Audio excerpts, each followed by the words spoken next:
এই ছাগলটা 2-3 বছর ধরে কিছুই খায়নি, যার কারণে সে তার মালিকের ঘরের সব মালামালগুলোকে খেতে শুরু করে দেয়। এমনকি সেই মেয়েটার লেহেঙ্গাটাকেও ছিঁড়ে খেয়ে ফেলে, আর এই পুরো পৃথিবীটাকেও খেয়ে ফেলে, এমনকি তার মালিকের লুঙ্গিটাকেও খেয়ে ফেলে। जानवर है। যার কারণে তার মালিক তার গলায় রশি বেঁধে তাকে বাইরে বেঁধে রাখার জন্য নিয়ে যায়। साले को छोड़ूंगा नहीं। কিন্তু সেই হারামি তার গলার রশিটাকেও খেতে শুরু করে দেয়। এই জন্য তার মালিক যখনই তাকে থামানোর চেষ্টা করে তখনই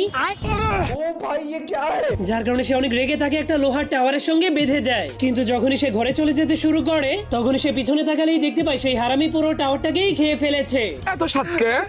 এই জন্য তার মালিক তার হাত থেকে মুক্তি পাওয়ার জন্য তাকে একটা ঘুড়ির সঙ্গে বেঁধে আকাশে উড়িয়ে দেয়। কিন্তু শয়তান ছাগলটা ঘুড়ির সুতোগুলোকে খেতে খেতে আবারও ফিরে আসে। তুমি কি পাগল হইলে না মাথা খারাপ? এই জন্য তার মালিক অনেক রেগে তাকে একটা ঘোড়ার